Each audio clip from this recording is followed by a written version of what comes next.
good. This is good. I'm watching all those young people go back there. That's folks. Yeah, Amen. good. We've been talking about what the devil does to distract us from the blessing God has for us. And the scripture we'll be using, maybe all here, be ye angry, but sin not. Don't let the sun go down in your wrath. Neither give the devil, neither give place to the devil. So we ought to know that. So that sometimes when things happen in your life, you need to understand who's behind it. You see what I'm saying? And I'm telling you, this is good stuff here. You need to, don't give, see, it's like families. Families get too caught up in going to bed angry. If you go to bed angry, you're going to wake up angry. So what you need to do is get those things solved before you go to bed. Because this, I'm going to read it again. Be angry, but sin not. Don't let the sun go down on your wrath. Because when the sun goes down on your wrath and you're angry, guess what you're doing? You're giving the devil a place in your life. Does that make sense what I'm talking about? And so here's what happens is, Satan's a thief. He comes only to steal, to kill, and destroy. But Jesus says, I come that they may have life and life more abundantly. Do you understand what I'm saying? So whatever God has for you, Satan wants to take from you. Does that make sense? This is why so many people don't make it in life. Some of the best never made it to the best. Because they allow issues, circumstances, and situations that Satan had planned for them to steal their blessings. Do you understand that? Y'all get what I'm talking about? And so what we want to do here, there has to be a way. Now we've been doing 16 daily needs, right? So, and so we don't want the devil to get advantage of us. Because we ain't ignorant of his devices, because we went through that. Some things we ought to recognize through discerning of the Spirit that this is of the devil. Does that make sense what I'm saying? You said sometimes, and a lot of times, it is the devil will use people as instruments to destroy your life. Now listen to me very carefully. He will use people as an instrument to cause you to get off course. How many people, some of you probably know people, or have been yourself, you was on the right course in your life. Everything was set for you, and you was going the right way, and your future was ahead of you, and you had a bright future. And then somebody came in your life and distracted you. You see what I'm saying? Because we don't wrestle against flesh and blood and principalities. We wrestle against principalities and powers. You don't understand that. It's spiritual. Because there's a lot of things that people can do and say that will distract you spiritually. Amen. You understand what I'm saying? Amen. You see, and so what we want to do is just like when the young lady was speaking about her and her situation and what she could have done, well, that was a blessing for us to make sure we do everything when it's time and you can do it. You see, you understand? And so what we want to do here is, I'm trying to get you all prepared for how to fight the devil. Have you ever talked to a fool? Yeah.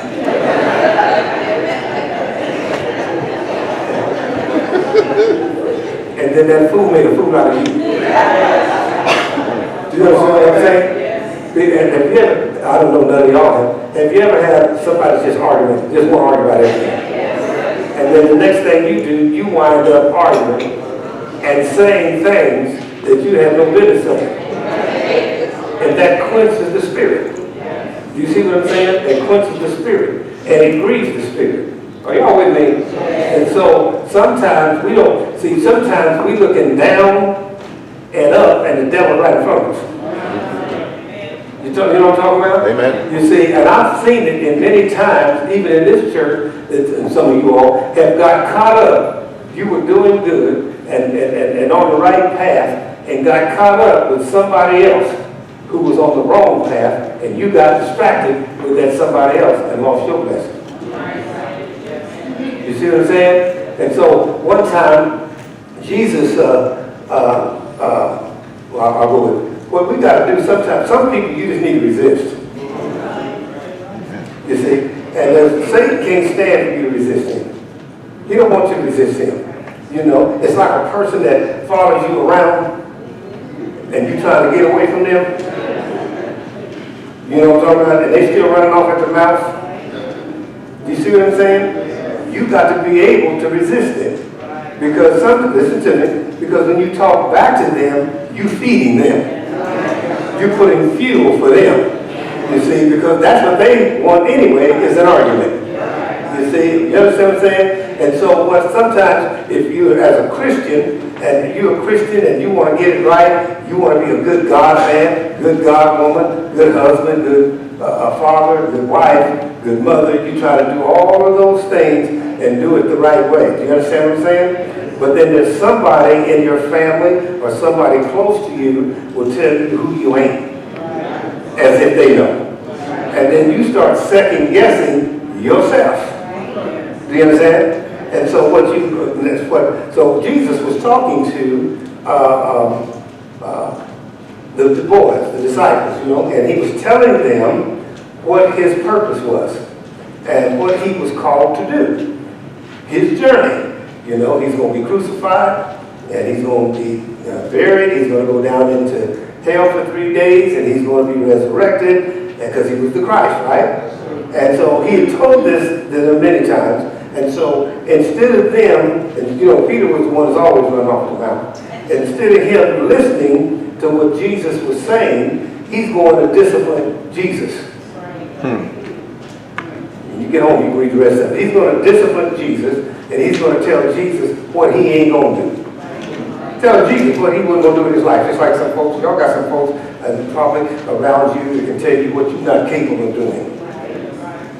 Does that make sense? And so he uses these people to do that, and if you're not careful, you will fall into that pattern that they set for you and lose direction of what God has for you. Am I doing all right? So Jesus had to, and I'll get resistance in a minute, and what Jesus had to do, and I like how Jesus done that, because, you know, sometimes you got some devils around you. You see? You love them, but they got a devil in them. Right? And Satan has put them there to distract you or to mess your life up. Are you with me?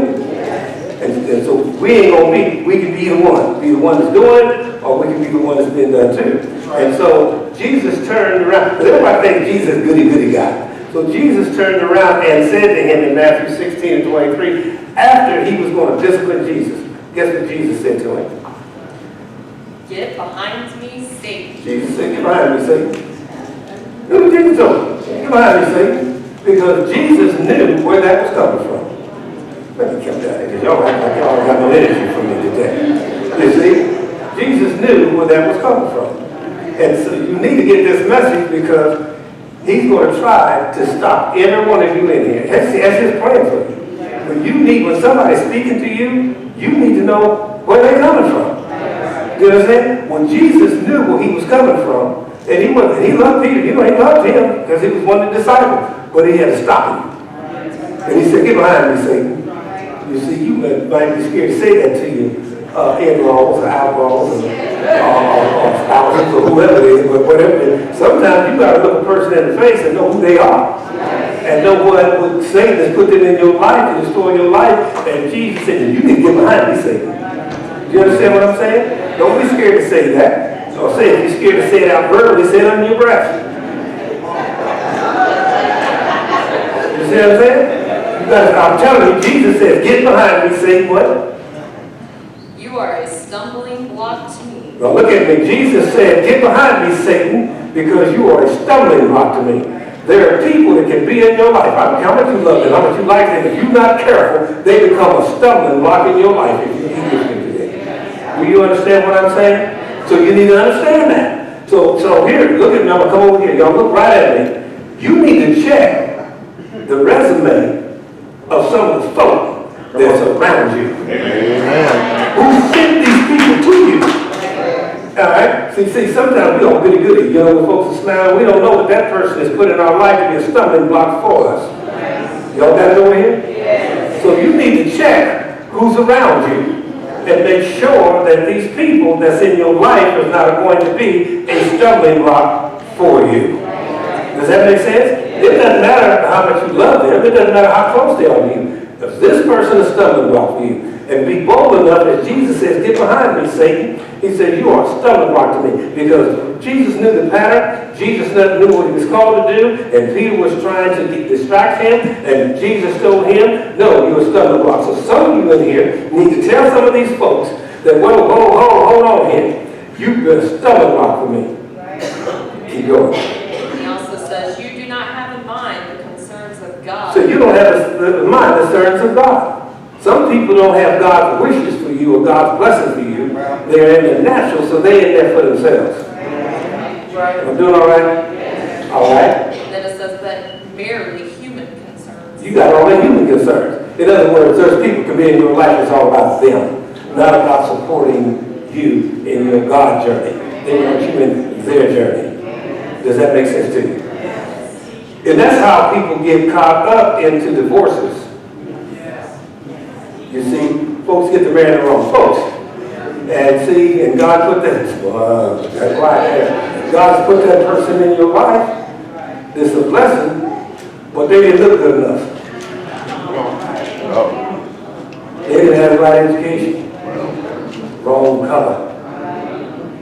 Wrong size. That was your blessing. Satan sent somebody that looked like.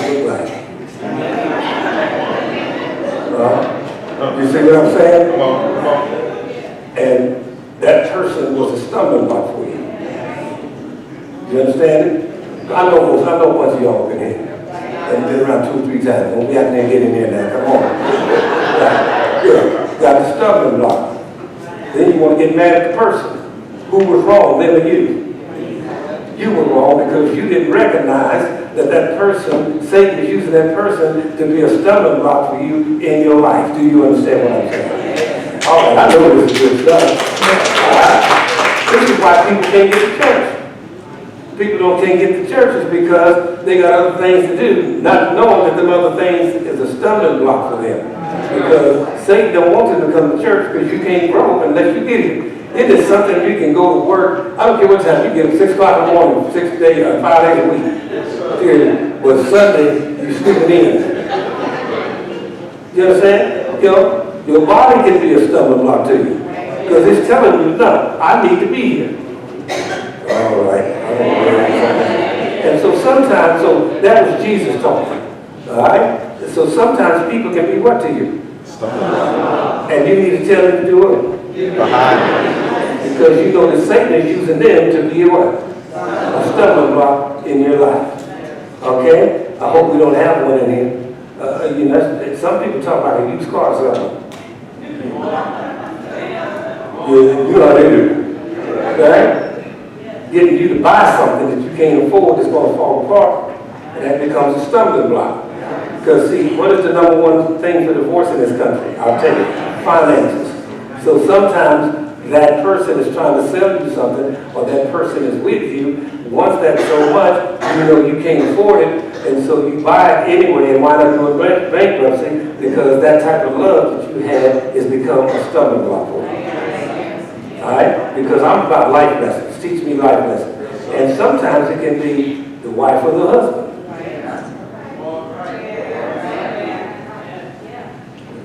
Job was going through some stuff. Yeah, Job was going through some stuff. And he was going through some hard times. And one time his skin was falling off. He had lost his children. He lost his one wife. He lost his children. He lost his property. You all know that. He lost his finances. And he lost his health. Right? And he became very unhealthy. And he was very sick. And almost sick unto death. You see, and the person that he should have been able to count on should have been his spouse. That's right. You see, when you go through a difficult time in life, the person you ought to be able to count on is your spouse.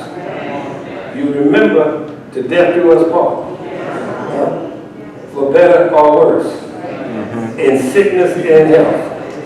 That's what you should be saying, right? If you got married in church, that's what you're saying. So there should nothing be able to come up on you two that are married that would cause you to separate from one another because you're there to support each other. So at the worst time in your life, the strongest person in your life ought to be your spouse. That's right. When you have difficult times in your life, the person that should be able to support you the most is who? Your spouse. They made a promise to God and the people, their family. They made that promise, didn't they?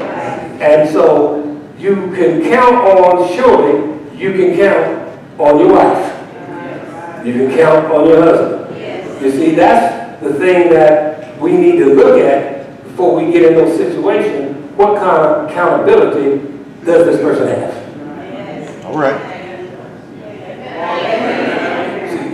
All right, let me go there. I'm going to keep doing it. I'll keep going back and forth. We need to look at what kind of accountability as this person has. Because there's been a lot of people that's got married. None of you on here, you all done the right thing, right? But anyway, there's been a lot of people in that has been a stumbling block in your life. And since you all are not looking at me like I want to be looked at, I'm just going on down here. Because, you know, I'm dead. You see, that there's been, some of you ladies understand that you thought you was in love and you wind up with some family you got raised by yourself. And that person that left you with all them babies to raise yourself really was a stumbling block in your life. Because they're going on with their life. You understand what I'm saying? If the Bible can't help you in everyday life, you don't need to go to church. I'm already saying, help take care of. I'm talking everyday life. I want to make sure the people around me now. So it can be a husband or wife. Here we go. Here Job is at the worst time in his life. He's trying to keep his integrity. He's trying to keep his faith in. So the person that he can go to is his wife. Here we go. And that can be found in chapter 2, verse 9. Then said his wife unto him, Now this is why talking to Job while he's going through what he's dealing with. Dost thou still retain thy integrity? Curse God and die. Wow. This is scripture. His wife, who he should be able to depend on, said, you still holding on your integrity for God? You need to curse God and die. You know, so you know, that's those people who are not saved. And when you go through something, they'll question you. They'll say, if God is real, why are you going through this? They'll say, come on over here. There are those people that will question you and something happens to you. If God is real, why do you still have faith? Why do you still have integrity? Why are you still going to church? Why are you still praising and worshiping Him? This is what the very person that should have said, got beside him and to help him to go through this and praise and worship him and do the things that she needed to encourage him was the very person that became a what? Stumbling block. All right? But he said unto her. Now, but he said unto her, now let me tell you something. I just got to tell you, sometimes you got to resist the devil. That's right. You see, because sometimes the devil can be the person in your house. You understand? Thou speakest as one of the foolish women speak. And then King James says, you speak as a fool. It's the Bible saying this. When I say pastor say it, I ain't write nothing in there. If I wrote it, I could put something else in there. But again, he says, thou speakest as a foolish woman speaking. In other words, he didn't listen to that. But some people get caught up into that. You can't listen to everything, even though you heard it. You can't listen to everything, even though you heard it. You can't respond to everything, even though you heard it. You understand what I'm saying? I heard you, but I ain't listened to you because you try to be a stumbling block to me. You understand what I'm saying? And I'm not even going to deal with you. There's some things you ought not even respond to. Because that's what the Saints want you to do, is to respond to that. You see, he wants you to look in the mirror and say, no, you ain't who you thought you were. Do you understand what I'm saying? Are y'all with me? Amen. And so what else went on here? Because I got excited. Then he says, shall we receive good at the hand of God? Well, so he resists the devil by saying what? We're going to receive good by the hand of God. All right, keep going. And shall we not receive evil? So some things are going to be in the hands of God. God has blessed me tremendously. Do you all understand that? You see, I ain't focusing on being a 3-time cancer survivor. I'm a 3-time cancer overcomer. Because God has been good to me. You know what I'm saying? You see, it doesn't make it about the struggle, it's about the victory. You see, you understand? You see, let me tell you, I lost some battles with chemo and all that stuff they dealing with, but I won the war. You understand what I'm saying? You gotta understand it. Because see, if I didn't listen to the doctors, y'all know the story, you got 5 or 7 years to live. August the 22nd, I think it is. August something, 23 years, I'm still here. And they were trying to tell me how long I had to live. That's crazy. You understand? But some people never told me 5 or 7 days died. Do you understand? So what I gave all the good things God has given me. You see, all I got to do is take a little medication. You understand what I'm saying? So you take the good with the bad and still have faith. He's still God. You understand what I'm saying? Are y'all with me? So y'all at the worst time, when the very person that should have been in his life, uplifting him, was the very person that wanted him to go ahead on and die and curse God and die and forget all that so she could get that insurance money and go and find out help the guy. You know, that's right. Because I'm sick of saying, hey, come on here. Yeah. I'm sick of going back and forth to the doctor with you. Come on here. I'm sick of trying to fix this health food for you. Come on here with me. You see? You understand what I'm saying? That's the very person that should have been there. The very person that should have been there was the very person that was about to hurt him the most. But he resisted and said, no matter what my condition is in, I'm going to trust him. Yes. And if you read down there further, it says the Lord gives, the Lord take away. Then you get a little further, it says all my point in time when I wait to change. You understand what I'm saying? Somebody's going to tell you, somebody's going to tell us something y'all you ain't going to make it. You need to walk away from that. You need to tell them, no, I heard the preacher say that Job said, all my point in time, I'm going to wait till my change comes. You do the Sam Cooke thing as the change comes. You understand what I'm saying? All right, so he'll tell you that this is the end. Come on here. That this is the end of your life. When I went to one of my friend's funeral, one of the ladies there was saying that we're losing all our men. They were 3 grades up. And so I wanted to tell them that you can lose, but then you should gain. You still have life. You still have a life to live. Do you agree when you pass that? And you still have life. You still got grandkids and kids and all this other stuff. You see? You understand what I'm trying to get y'all to know? No matter how things may look in your life right now, you've got to resist the devil telling you how bad things are. That's right. Yeah, because you know what they say, flow on down the road. There's a blessing for me. You see, and that's why I'm going to wait till my change comes, right? So I'm not going to let the devil tell me this is the end. No, this is the beginning. Some of you are going through some things in here. And you think this is it. This is the beginning. You see, this is the beginning of your new journey. Are y'all with me? That's right. I'm not helping anybody in here. Amen. So we have to learn to resist the devil. Because he can't stand for us resisting him. When, you know, I used to tell you all, when you get sick and you're not feeling good, dress up. Dress up. Talk up. See, the devil wants you to stay down, get depressed, get stressed. You see, have anxiety. You see, there's still, I don't care if he takes one car, you see, get a new one. I shouldn't say that. If you lose one somebody, get another somebody.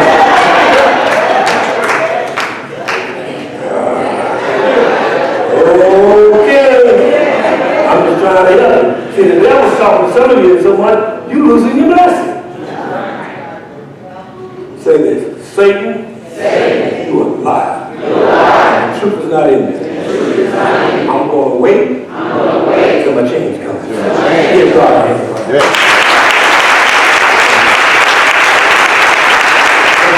So scripture, my James. I love the scripture in James 4:7. Submit yourself, huh? Go ahead. Submit yourselves then to God. I want to submit myself to who? God. Well, why are you listening to somebody else?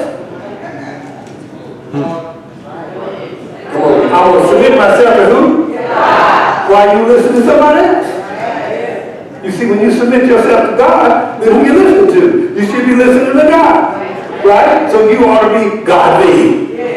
Right? Is that right? And if I'm godly, I'm blessed. You understand what I'm saying? You got to resist that. So wait a minute, go ahead. I love this one here.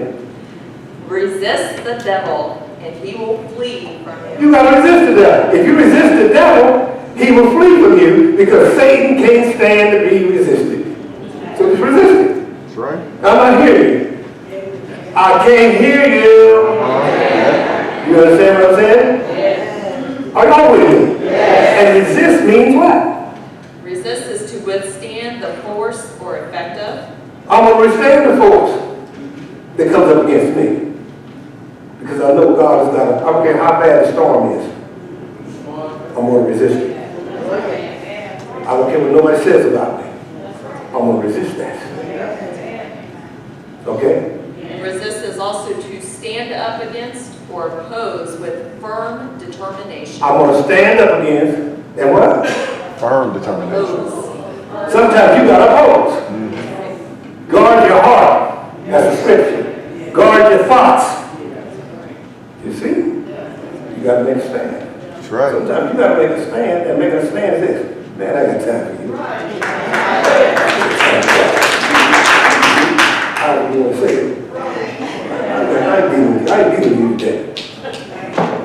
You see, I know God's going to bless me. And right now I'm going through something. I'm going through a situation, breathing a little bit, right? I'm hurting a little bit, but I know that there's some better days ahead. You see, I don't care what people say or what I'm saying. I'm going to guard my thoughts. I'm going to guard my thoughts because sometimes your thoughts can be the devil. That's right. Right? You see, God has promised you that, Lord, I'll always be with you. That's right. You see, you hear a song and get the blues. You hear a song and get the blues. And sometimes the blues, people respond to the blues more than they respond to gospel. Okay. Resist is also to stop or obstruct the course of. I'm going to stop you right now. Look at me. I'm going to come down again because y'all saying again. Stop, because I know where you're going. Marvin got said over here. You tell people sometimes, stop. Because I know where you're going with this. So you just stop it right now and walk away. I'm not going to listen to that because I know where you're going. You understand what I'm saying? You see what I'm saying? See, sometimes, don't be afraid to get with folks. Because you really ain't get with them, you get with the devil anyway. And you know, I tell you all the time, ain't no two people gonna be mad. The devil knows that's the devil in them. Alright? Stop. I know where you're going. That's how you resist it. I'm not gonna argue with you. I'm not gonna debate you. Stop. You see? There's a master at debate going on right now. He is a master at it. He get an A+ at it. He's good at it. He's excellent at it. His name is President Trump. He tweets something, and everybody going crazy with him. And he's sitting up in the White House cracking up. Somebody said, stop! I'm tweeting. I'm not responding. You got people on your job. Oh, You've yes. been put there to destroy you. You done. All right. I hope you're bold enough. See, the only problem I have is keep my language right. That's what problem I got. You understand? Oh, that's right. Sister Lisa, that's what problem I got is to keep my language right. I ain't got no problem saying stop. I can do that part. But it's that stuff is after. Amen. See what I'm saying?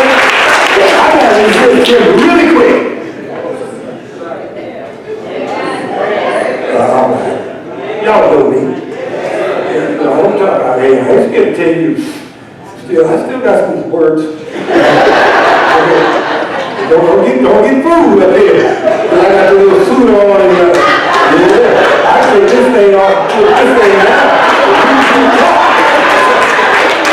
Yeah, right? Here we go, right? So I know to resist him. Because, you know, come on, am I preaching? Preachers talk, don't they? They got a lot of mouths, right? But that thing get out of control. You say some things that you shouldn't have said. I didn't say regret, shouldn't have said. Go ahead. All right, so back to James, we're going to read the voice. So submit yourselves to the one true God and fight against the devil and his schemes. And you do that by his schemes. You know it's his schemes. Resist it. You trying to get me to go there. I'm resisting that. I ain't buying that. You ever go to look for a car? You know, when you go look for a car, so we always buy Fords. Okay? And so there's A plan and Z plan, all those things. What it's fun to do is to go look for one, and they get to talk about, you know, how much money this thing's going to cost. You know, and I have fun doing that. And after they go through all that, I say, oh, I got the A plan. Yeah. You know, really try, come on, dude. You see, you know what I'm saying? I do that for fun. But some of them don't have that, they get caught up into that. Do you understand? You see, like, some of you older people in here, they were talking about getting like four-wheel drive. You know, I tell you, that's wintertime, four-wheel drive. When you get my age, if there's that much snow out there, you can sit home. So I'm going to resist the salesman because I don't need that. Come on here. You understand? Sometimes you got to resist the salesman when you're buying a house, right? You got to, come on here. You got to resist the salesman where you go buy stuff. Because Satan wants to get you caught up in something. That's right. You got to. Amen. All right, I'm getting tired now. What do we got? If you resist the devil, he will run away in failure. He'll run away because he's failed. That's right. Because he didn't get you to bite. He'll run because he didn't get you to bite. We don't bite in this church. Satan flees from us in this church because we resist him in this church. Yes. He fails every time he comes after us in this church. Come on, Pastor, come on, please. Y'all been in this church for years enough. Come on. He fails because we don't bite. That's right. We have the discerning spirit, and we know when it's Satan. And we say, hey, get behind me, Satan. Or we say, now the Bible said this, I didn't say this, we might have to say, is you a fool?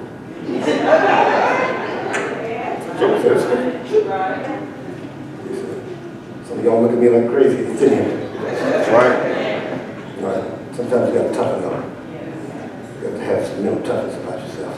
Satan's trying to destroy your life, your relationships, your finance, your bodies, and all this thing. We doing good. We're up to 73 pounds now. Yeah. So, you know, somebody in here is trying to lose some weight so that we can get to 200 pounds of losing weight. Come on, amen to that. Anyway, lose a couple pounds. We must be there if we lose a pound each. We can do it. All right? Satan's trying to tell you, well, he don't know he's talking about me losing weight. No, the doctor probably tell you the same thing. That's right. If you can't be healthy spiritually, physically, and emotionally, the Holy Spirit can't work in you. Some of this stuff ain't God. That's right. It's Kentucky.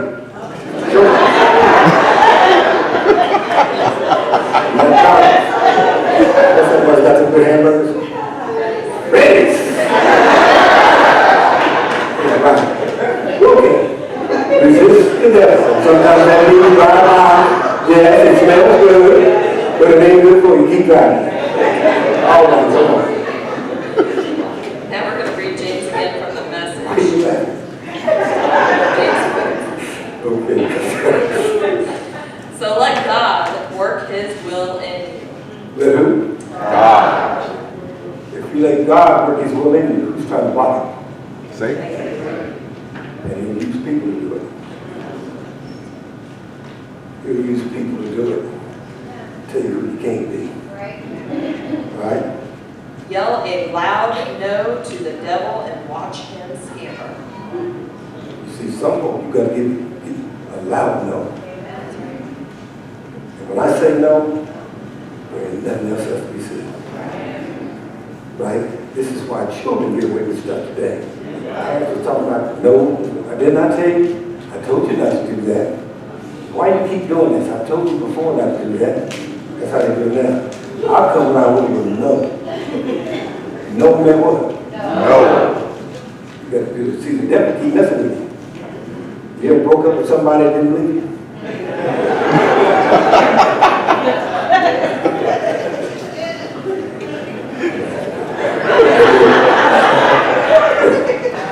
They keep calling? Okay. We are to say a quiet yes to God, and He'll be there in no time. I'm going to say quiet yes to God. And He'll be there in no time. Yes, Lord. Have you good, Lord? Yes, Lord. No to the devil. All right. James 1:12 tells us, blessed is the one who perseveres under trial. See, under trials. Because when you're going through something, that's when Satan talks to you most. That's right. Yeah, when you're going through something, that's when he talks to you most. But when we go through trials, we go through it with perseverance by quietly saying, yes to God. All right. And the voice says it this way, happy is the person who can hold up under the trials of life. Happy is the person that can do what? Hold up. Under what? Trials of life. Before you going to the Bible, lets you know it's going to be some trials. I'm going to go through the trials of life. But I'm going through the trials of life, being obedient to God. You know that God will not tempt you in any temptation that you can't overcome. That's good. I'm going to be on his side, not the devil's side. All right? I have no clue what scripture I'm going to do. James 1:12. Okay. Because having stood the test, that person will receive the crown of life that the Lord has promised to those who love him. So when you persevere, and you finish the race, and you finish the test, there's some rewards. See, I used to, I ran track for years and then ran in the Masters. I like getting them medals. I like getting the articles in the paper and there's many in the paper. I like that. See, some folks just want to get to heaven. I want to be in heaven and get a reward. You see? Just not get there. But get there and get a reward. That's what it says. While y'all standing around, I'm going to be up there like this.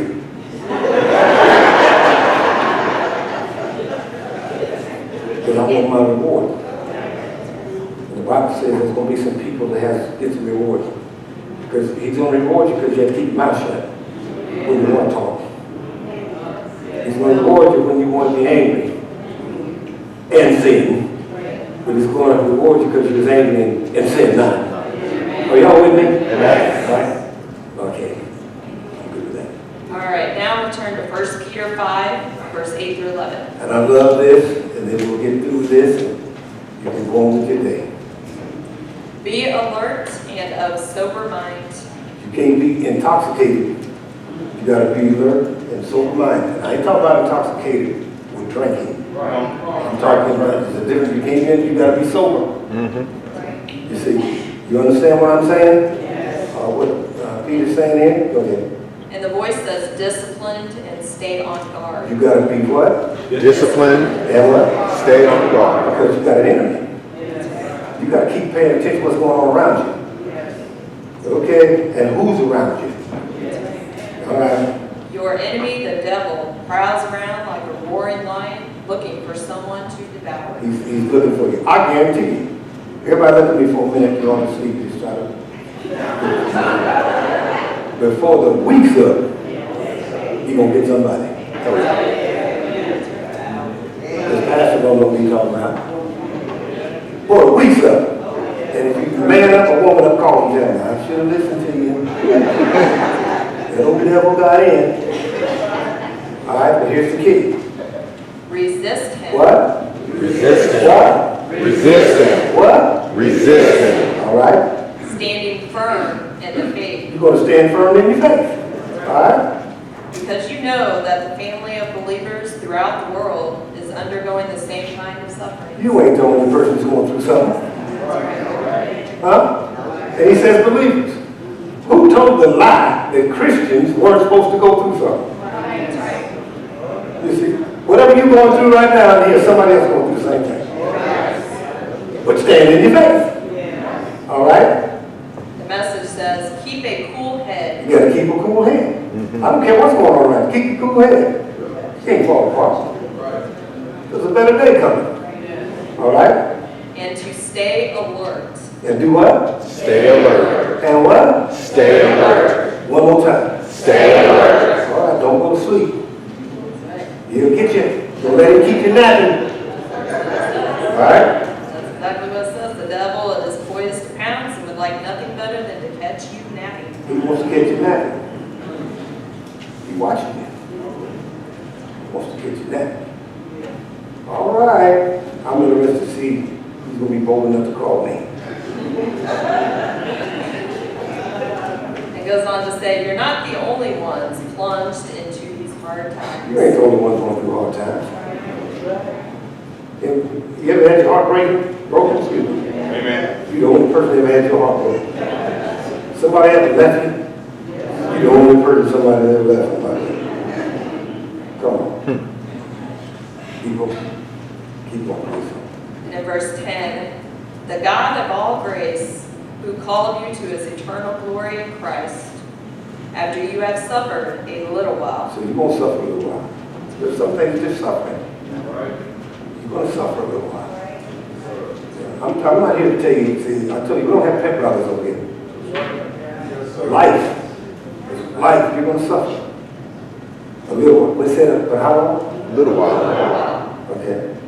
He will himself restore you and make you strong. But God will restore you and make you strong. You understand what I'm saying? You'll be okay. He will restore you and make you strong. All right? And he will make you firm and steadfast. And he'll make you what? Firm and steadfast. That's what it's all about, folks. All right? And lastly, to him be the power forever and ever. Amen. Let's do that. Let's do that. Let's repeat this together. To him, be the power, forever, and ever, and ever, in me. in me. Amen. Amen. Give God a hand.